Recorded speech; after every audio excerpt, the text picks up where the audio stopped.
clothing store employees spent an hour humiliating me for my weight, not knowing I was the heiress they were expecting. I walked into the flagship designer boutique wearing jeans and a t-shirt, planning to buy a dress for my family's charity gala next week. The saleswomen looked up from their phones, scanned me from head to toe, and immediately went back to scrolling. I was taken aback since their manager had been calling me for weeks to personally style me for the event. The first saleswoman, rake thin in a designer suit, walked over and said, "I think you're in the wrong store. The plus-size shop is 3 blocks down. They have roomier options." Her colleague laughed from behind the counter. "This is couture, sweetie. Everything here is sample size. You understand what that means, right? Size 0 or 2. Maybe a 4 if we're being generous." I told them I was looking for an evening gown, and the first woman actually snorted. "An evening gown? For what? Watching Netflix on your couch?" She turned to her colleague. "She probably thinks she's going to Cinderella herself into something 2 sizes too small." The other one added, "Honey, squeezing into expensive clothes won't make you look rich. It'll just make you look desperate, like a sausage in designer casing." When I started browsing the racks, the first saleswoman physically stepped between me and the clothes. "Please don't touch the merchandise. The oils from your skin, especially when you're sweating, can damage the fabrics." I wasn't sweating, but she continued. "These pieces are for people with self-control. You clearly don't understand portion control, so you probably don't understand how to handle luxury items either." The second one decided to give me advice while I looked. "You know, if you lost about 100 pounds, you might fit into our largest size. Have you tried eating less? It's really not that hard if you have any discipline." Her colleague chimed in. "She probably doesn't even know what a gym looks like. Look at those arms. That's years of choosing McDonald's over movement." When I picked up a beautiful black gown to look at the price, the first saleswoman snatched it from my hands. "This is $8,000. Even if you could afford it, which clearly you can't, it would never fit you. The designer doesn't make circus tents." She held it up against herself. "See? This is what it's supposed to look like on a real woman, not whatever you are." They started taking photos of me pretending to be subtle. This is hilarious. When fat people think they belong in high fashion, they posted it to the store's private Instagram story with pig emojis. Look at her thinking she can shop here. Probably ate her way through her entire paycheck and thinks one dress will make her pretty woman. The manager's assistant walked by and the saleswoman called her over. "This woman refuses to leave. She's making our actual customers uncomfortable." The assistant looked at me with disgust. "Ma'am, this is an exclusive boutique. We cater to a certain aesthetic. You're ruining the ambiance. Perhaps Walmart has something more your speed and size." When I said I had money to spend, they all laughed. "What, your welfare check came in?" The first one said. "Fat people are fat because they're lazy, and lazy people don't have money. Successful people have self-control. You probably spent your last dollar on a bucket of chicken before waddling in here." The assistant added, "Security should really screen people better. We can't have just anyone walking in off the street thinking they belong here." The second saleswoman pulled out a measuring tape. "Let's see how delusional you are." She wrapped it around my waist without permission, announcing the number loudly. "Yep, you're about 3 of our mannequins combined. The only thing we have that would fit you is maybe a tablecloth from our home collection." They all laughed while she measured my arms too. "Look at these, bigger than my thighs. How do you even find sleeves?" They actually called security to escort me out. "This woman is loitering and making customers uncomfortable with her presence," the first saleswoman told the guard. He grabbed my arm and started pulling me toward the door while they narrated. "This is what happens when you don't know your place. Imagine thinking you could afford anything here when you clearly shop at thrift stores." The assistant sprayed air freshener behind me. "Finally, we can breathe again without smelling fast food grease." The first one got more biting as security dragged me. "You know what's sad? You probably have no friends, no romantic prospects, no life, and you thought buying a designer dress would change that. But you can't dress up diabetes and heart disease. You're going to die alone and fat, and no amount of designer fabric can hide that." The others nodded in agreement, one adding, "She'll probably stress eat about this rejection later. It's a vicious cycle with these people." That's when the manager came running out of her office, completely out of breath. "Oh my God, Miss Blake. I'm so glad to see you." She was practically bowing. "I've been calling your assistant for weeks about styling you for the charity gala. Your mother said you might stop by." She turned to the saleswomen, whose faces had gone pale. "Has my staff been treating you well?" The manager's face went white as she turned back to me, waiting for my answer about how her staff had been treating me. I took a long breath and felt everyone's eyes burning into me. "I need to speak with you privately right now." The security guard still had his hand wrapped around my arm, and I looked down at his grip. "Let go of me immediately." He looked confused, but the manager practically ran over to us. "Release her this instant." She was stumbling over apologies while waving him away. "Miss Blake, I am so sorry. Please come to my office." The guard dropped my arm like it was on fire and stepped back. The saleswomen stood frozen by the counter with their faces completely drained of color. They knew their careers might be ending. I followed the manager through the store without looking at them, even though my legs were shaking. My head stayed high as we walked past the racks of expensive clothes. She fumbled with her office door and held it open for me. Please, please sit down. I lowered myself into the leather chair across from her desk. I am Miss Blake. My voice came out steady, even though my stomach was churning. My family's gala is next week. She nodded frantically. Your staff just committed assault and defamation against me. Her mouth opened and closed like a fish. I need you to preserve all security footage from today immediately. She spun to her computer and started clicking. And any social media posts your employees made. Her fingers flew across the keyboard. Everything needs to be saved right now. She kept nodding while pulling up different programs. Of course, absolutely, I'm doing it now. The manager turned back to me with panic in her eyes. I'll fire everyone involved immediately. She was practically begging. You can have anything in the store for free. I shook my head. I don't want rushed decisions or bribes. She kept apologizing, but I could see she was more worried about her own job than what actually happened to me. I want real accountability. She nodded so hard I thought her head might fall off. I need written documentation of all 3 employees' names. My anger was turning cold and focused. Their positions and their schedules for the past month. She scrambled to pull up employee files. I also want contact information for the security company. She was typing everything into a document. And confirmation in writing that all evidence will be preserved. The manager printed out pages while her hands shook. Here's everything you asked for. I took the papers and folded them carefully. My phone came out and I texted my assistant to start documenting everything. I told them to screenshot any social media posts about the store from today. The manager watched me type with wide eyes. I stood up and walked to the door. I'm leaving now. She followed me out of the office. I pulled out my phone again and took photos of the storefront. The red marks on my arm where the security guard grabbed me showed up clearly in the pictures. My hands were steady now, even though my stomach was still churning. I walked through the store without looking at any of the clothes. The saleswomen were huddled by the register, whispering frantically to each other. They went silent as I passed them. Walking out on my own terms instead of being dragged by security felt like a small victory. The manager followed me all the way to the door. Miss Blake, I am so sorry. She kept apologizing, but I didn't respond. The glass door closed behind me, and I stood on the sidewalk. My phone was already in my hand, and I called my assistant. Clear my afternoon schedule. My voice sounded calm, but I could feel the adrenaline crash starting. I need to go home and plan my next steps. The shaking was getting worse, and I needed to get somewhere private. My car was parked 2 blocks away, and each step felt heavy. The driver opened the door, and I collapsed into the back seat. Home, please. He looked at me in the mirror, but didn't ask questions. The drive felt like it took forever, even though it was only 20 minutes. I stared out the window, watching the city blur past. My arm was throbbing where the guard had grabbed me. At home, I went straight to my study and sat at my desk. Should I call my mother right away, or gather more information first? She would want to handle this her way, which meant quietly to avoid scandal. The family name was everything to her. But staying quiet wasn't what was needed here. Those women had humiliated people before, and would do it again if nothing changed. I decided to wait and build my case first. My assistant arrived within an hour with a laptop and notebooks. We sat at my dining room table and started organizing everything. Every insult got written down exactly as I remembered it. The timeline started with walking in and ended with the manager recognizing me. We listed potential witnesses, including other customers who had been in the store. My assistant found the store's Instagram and we scrolled through their posts. The pig emoji post was still there in their stories. We screenshot it immediately before it could disappear. 3 hours passed while we built our documentation. Having everything written down and organized made me feel more in control. The shaking had finally stopped, and my anger had turned into determination. This wasn't just about me anymore. My assistant pulled up the manager's emails on her laptop and we went through them one by one. The first email came 3 weeks ago, asking if I'd like a private styling session for the gala. Then another 4 days later saying she had set aside several gowns in my size. A third one mentioned how honored they'd be to dress me for such an important event. The fourth email included photos of dresses she thought would look stunning on me. Each message got more eager, and the timestamps showed something interesting. While the manager was typing these fawning emails upstairs, her staff was downstairs posting cruel photos of other customers on their Instagram. My assistant found a post from the exact same day as the manager's most recent email, showing a woman trying on a dress with laughing emojis, and comments about how some people didn't know their place.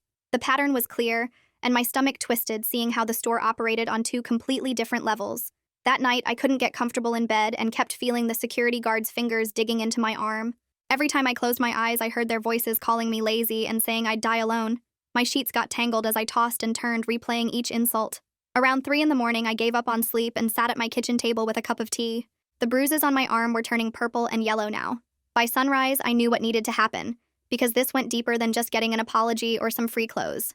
The next morning, I found the corporate number on their website and called their customer service line. The woman who answered sounded bored until I mentioned discrimination and assault at their flagship store. She transferred me to a supervisor who took down every detail while I kept my voice steady and factual. They gave me a case number and said someone from regional management would contact me within 24 hours. After that call, I looked up the building's security company and filed another report.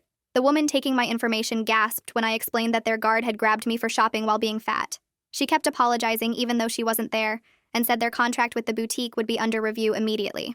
My assistant had been researching attorneys and found Lila Espinoza, who specialized in discrimination cases. She called Lila's office and got us an appointment for that afternoon. I spent the rest of the morning organizing all our screenshots and documentation into a folder. Having everything printed and organized made me feel more prepared for whatever came next. Before the attorney meeting, I decided to stop at another boutique downtown that advertised inclusive sizing. The difference was immediate when I walked in, and the staff smiled genuinely. They showed me to a fitting room without any comments about my body. The saleswoman brought me 6 different gowns and waited outside while I tried them on. When I came out in a deep blue dress, she adjusted the hem and said it looked beautiful. I bought it right there, and she wrapped it carefully in tissue paper. This was what shopping was supposed to feel like. Lila Espinoza's office was on the 10th floor of a modern building downtown. She reviewed all our documentation while taking notes on a yellow legal pad. She explained that weight wasn't a protected class in our state, but assault and defamation definitely were. The security footage would be key evidence, and the social media posts showed a pattern of discrimination. She said we had strong claims that could result in real consequences for the store. When she asked about my goals, I told her I wanted policy changes and training requirements, not just money. She nodded and said we could structure our demands around systemic change rather than just compensation. We spent another hour going through possible outcomes and strategies. She would send preservation letters immediately to prevent them from destroying any evidence. That evening, my assistant's phone buzzed with an anonymous message from someone claiming to work part-time at the boutique. They sent dozens of screenshots from the store's private Instagram stories going back a whole year. Post after post showed staff mocking customers' bodies and making cruel jokes. One showed a woman crying in the fitting room with the caption about how reality hit hard. Another had a customer from behind with pig emojis and comments about farm animals escaping. My situation wasn't unique or isolated, but part of how they operated every single day. Lila worked fast and sent official preservation notices to both the boutique and corporate headquarters that night. The letters made it illegal for them to delete any electronic communications or security footage related to my visit. We made backup copies of everything on multiple drives and in cloud storage. My assistant created a detailed timeline with every piece of evidence labeled and organized. The legal process was starting to feel real now, with official paperwork and case numbers. Each step forward made me more determined to see this through to actual change. My phone rang at 8 the next morning while I was drinking coffee and going through emails. The caller ID showed a number I didn't recognize, but the area code was from corporate headquarters. I answered and heard a woman's voice asking if this was Miss Blake. She introduced herself as Natalia Herrera, the regional director for the boutique chain. Her tone was professional, but I could hear worry underneath as she asked if we could meet to discuss what happened at the store. She said she'd reviewed the incident reports and wanted to address my concerns personally. I could tell from how carefully she chose her words that corporate was taking this seriously now. The fact that someone this high up was calling me directly meant they understood the potential damage this could cause them. I told her I'd be willing to meet, but I had several conditions that weren't negotiable. First, my attorney Lila would be present for any discussion about this matter. Second, we'd meet at a neutral location, not at any corporate office or store property. Third, I wanted to record our entire conversation for my records. She agreed to all 3 conditions immediately without even trying to negotiate, which told me their legal team had already briefed her. We scheduled the meeting for the next morning at 9 at Lila's office downtown. After hanging up, I called Lila to confirm she was available and to update her on this development. She said Natalia calling personally was a good sign that they wanted to resolve this without litigation. I spent the rest of the morning researching Natalia online and found she'd been with the company for 15 years. Her LinkedIn showed she'd worked her way up from the store manager to regional director overseeing 12 locations. That afternoon, I decided I needed help understanding the media side of this situation if it went public. I called around and found a PR consultant who specialized in crisis management and discrimination cases. She came to my apartment that evening, and we spent 3 hours going through different scenarios. She helped me write a statement that focused on systemic problems in luxury retail, rather than personal attacks on individuals. We practiced answering tough questions, and she taught me how to redirect conversations back to the real issues. She explained how to control the narrative if journalists started calling, and what to avoid saying that could hurt my case. Having this preparation made me feel more confident about whatever might come next. The meeting room at Lila's office had a long conference table and windows overlooking the city. Natalia arrived right on time with another woman she introduced as Sharon Mack, their corporate lawyer. We all sat down and I placed my phone on the table, starting the recording app while stating the date and who was present. Lila spread out all our documentation across the table, including printed screenshots of the social media posts.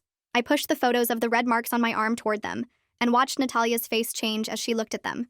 She picked up each piece of evidence and studied it carefully, while Sharon whispered legal terms I couldn't quite hear. I stayed calm while describing each thing that happened, starting with how the saleswomen looked at me and dismissed me immediately.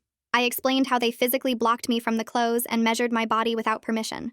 Natalia's expression showed real disturbance as I described the security guard grabbing me and the assistant spraying air freshener. She took notes on everything while Sharon kept checking her phone, probably getting updates from their legal team. When I finished, Natalia set down her pen and looked directly at me. She said the sales staff at that location faced extreme pressure to maintain the brand's exclusive image. She explained that only having sample sizes in the store created an environment where body shaming became normalized behavior. The staff got bonuses based on maintaining certain customer demographics, and were punished if the wrong people were seen shopping there. She wasn't making excuses, she said, but wanted me to understand the toxic culture that led to this incident. I appreciated her honesty, but told her that understanding why it happened didn't eliminate the need for real consequences. The culture she described was exactly the problem that needed to change. I pulled out the list Lila and I had prepared with our demands for resolution. First, we wanted mandatory sensitivity training for all staff at every location, not just a one-time seminar but quarterly sessions. Second, they needed to revise their security protocols so guards couldn't physically remove customers without actual cause. Third, we wanted a public commitment to inclusive customer service posted in every store and on their website. Fourth, I wanted personal written apologies from each of the 3 employees who participated in humiliating me. Natalia wrote down each demand while Sharon leaned over to whisper concerns about liability and precedent. The power dynamic in this room was completely different from that day in the store when I had no voice. Now they were the ones worried about what I might do next. After 20 minutes of discussion, they made their counteroffer. They'd provide me with VIP treatment for life at any of their locations, including personal shopping and exclusive previews. They'd also make a substantial donation to any charity I chose, suggesting a mid-6-figure amount. The catch was, I'd have to sign a comprehensive non-disclosure agreement, preventing me from ever discussing this incident publicly. I shook my head and told them performative gestures and buying silence wouldn't fix the systemic problem. Real change required transparency and accountability, not secret payoffs to make problems disappear. Sharon started to argue about protecting the brand's reputation, but Natalia raised her hand to stop her. She said she understood my position and would take our demands back to the executive team for consideration. We agreed to reconvene in 3 days to continue negotiations. That afternoon, while I was at home reviewing my notes, my assistant forwarded me an email from someone claiming to be a journalist. She was investigating patterns of discrimination at luxury retailers and had heard about an incident at this particular boutique. She wanted to know if I'd be willing to share my experience as background information for her article. I called her back and agreed to provide context about what happened, but said I didn't want to become the story myself. She assured me she could keep me anonymous while using the information to establish a pattern of behavior. She mentioned she'd already heard similar accounts from multiple sources, which made me realize how widespread this problem was. We talked for an hour, and she confirmed that at least 4 other people had contacted her about that specific store. The next morning, I was checking emails when Lila called with interesting news. A woman named Adriana Velez had reached out through her office after hearing about our case through legal networks. She'd had a similar experience at the same boutique 6 months ago, but had been too intimidated to report it. She wanted to know if she could support our complaint by sharing her story with the authorities. I called Adriana immediately, and we talked for 2 hours about what happened to her. The same saleswomen had mocked her weight and refused to show her certain items, saying she'd stretch them out. Security had followed her around the store and made her so uncomfortable she left crying. She'd wanted to complain but didn't think anyone would believe her or care about her experience.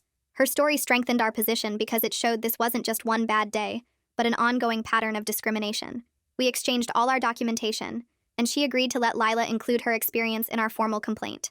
That afternoon, Lila filed the complaint with the Consumer Protection Agency, including both my experience and Adriana's with her written consent. The government investigation would create pressure beyond what corporate wanted to handle through private negotiations. She also sent copies to the Human Rights Commission and the Better Business Bureau to create multiple pressure points. The case was building momentum beyond just my individual complaint into something that could force real systemic change. 2 days later, my phone rang while I was making breakfast, and Natalia's name showed up on the screen. She told me all 3 saleswomen had been placed on administrative leave while they investigated everything. She mentioned they were bringing in some outside firm to review how the store operates and trains people. I wrote down everything she said in my notebook, but knew that leave wasn't the same as actually firing them. That afternoon, I was scrolling through my laptop when my assistant sent me a link to some fashion blog that had posted this vague story about drama at the boutique. The comments section was already filling up with people guessing what happened.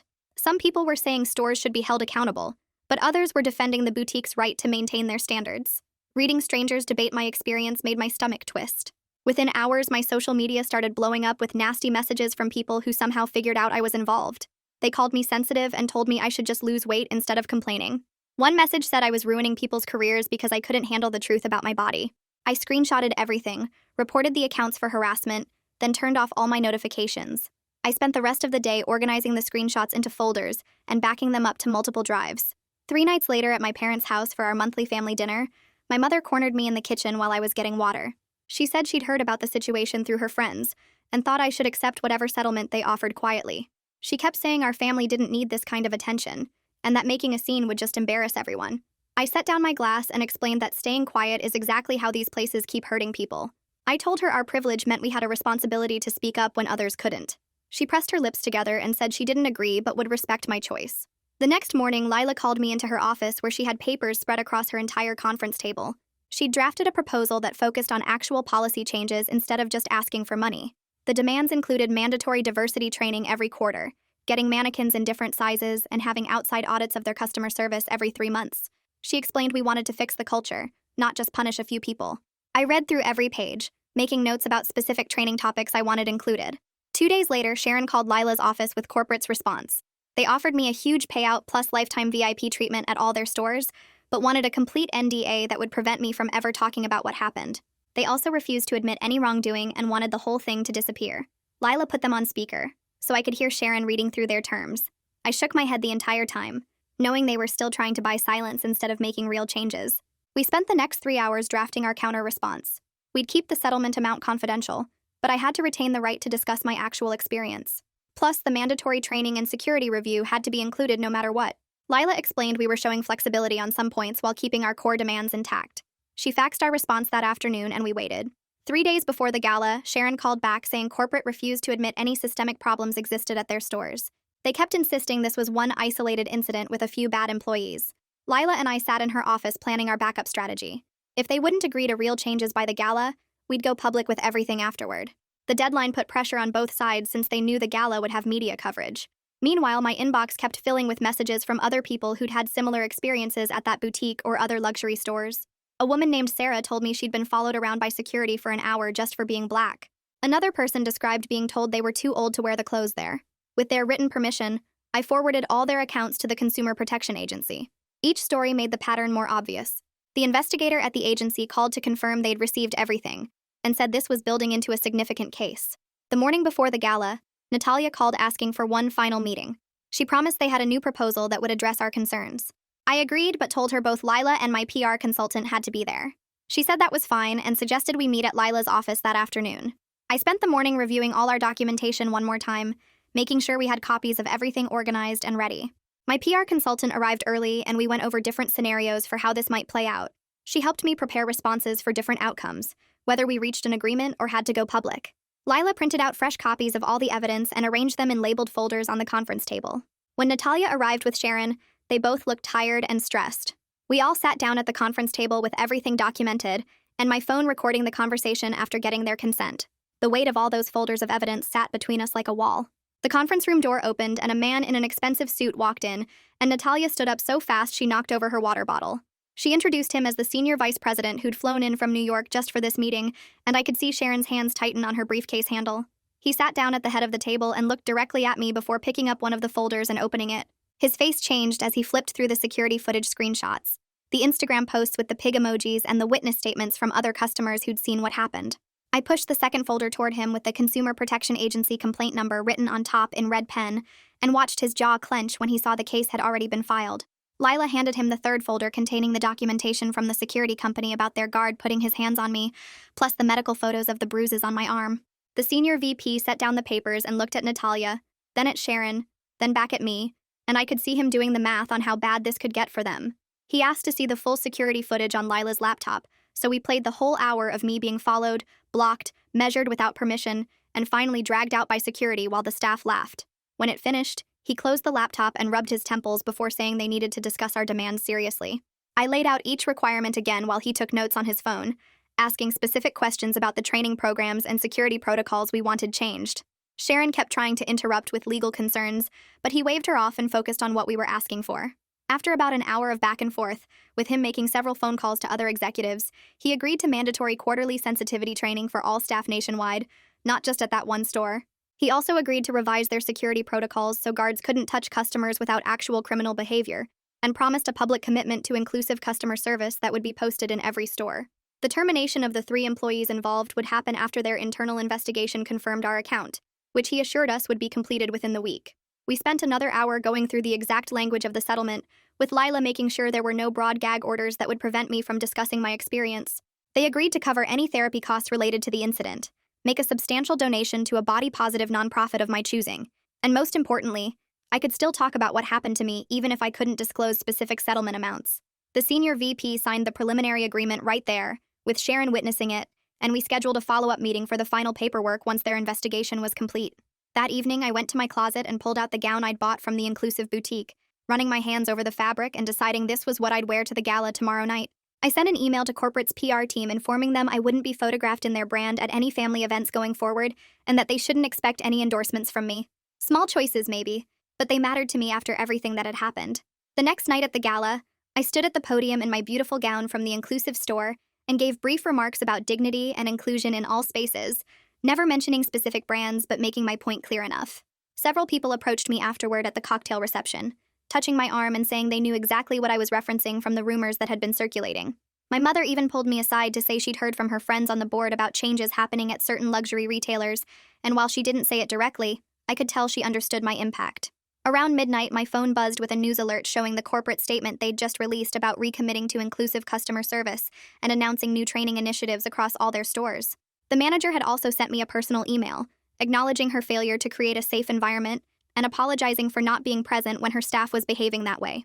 A week passed before the journalist's article came out, and when it did, it focused on systemic discrimination in luxury retail rather than making my story into gossip. She cited the brand's new commitments as an example of needed change in the industry and included statistics about size discrimination that made the problem clear without sensationalizing individual incidents. The online reactions were mostly thoughtful, with people sharing their own experiences in the comments and discussing how these stores had made them feel unwelcome for various reasons.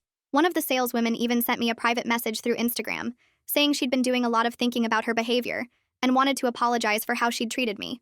2 weeks after that, I was walking downtown for a lunch meeting and passed by the boutique, noticing new signage in the window about their commitment to serving all customers with respect and dignity. The old security guard was gone, replaced by someone younger who just smiled and opened the door for people without that suspicious scanning look. I stood there for a moment, looking through the window at the same marble floors and crystal chandeliers, but chose not to go in because I genuinely had no need to shop there anymore. My first therapy appointment was scheduled for the following Tuesday in a small office building downtown, and I walked in carrying all the documentation from the case even though the therapist said I wouldn't need it. She had gray hair pulled back in a loose bun and wore reading glasses on a chain around her neck, gesturing for me to sit in the leather chair across from her desk while she reviewed the intake forms I'd filled out. The settlement covered 12 sessions, and she explained that we'd focus on processing the trauma without letting it become my whole identity, which made sense even though I wasn't sure how to separate the experience from who I was now. We spent that first hour going through what happened step by step, and she stopped me several times to point out how I'd protected myself by documenting everything instead of just accepting the treatment. During our third session, she helped me see that standing up wasn't just about the money or the policy changes, but about refusing to let them make me small, and that realization hit me harder than I expected. My mother called that weekend asking if I wanted to have lunch at her club, which was unusual since we typically only saw each other at family events. She ordered her usual salad while I got the salmon, and halfway through the meal, she put down her fork and said she'd been thinking about everything that happened. She told me she would have handled it differently, probably with lawyers and private settlements to keep things quiet, but she understood why I chose the public route and was proud of how I'd managed the whole situation. We talked for another hour about the changes at the boutique and how several of her friends had mentioned hearing about new training programs at their favorite stores. And even though she didn't say it directly, I knew she was taking some credit for raising a daughter who wouldn't back down. The nonprofit called the next week asking if I'd be interested in helping them develop resources for people facing size discrimination in retail and other public spaces. I started going to their office every Wednesday afternoon, working with their team to create pamphlets and online guides about knowing your rights and documenting discrimination. They had me review real complaints from people who'd experienced similar treatment, helping them craft responses and connect with legal resources when appropriate. After 6 weeks of volunteering, they asked me to join their advisory board, and I accepted immediately because the work felt more meaningful than anything I'd done before. 3 months had passed since that day in the boutique, and I could walk past it now without my chest getting tight or my hands shaking. The boutique had implemented real changes according to the quarterly report they were required to send. The 3 saleswomen had been terminated after the investigation, and I'd helped create accountability in an industry that rarely faced any consequences for how they treated people. Thanks for hanging out and exploring all this with me today. Really was fascinating diving into those questions together. Until next time, friends, take it easy. Like the video, it helps more than you think.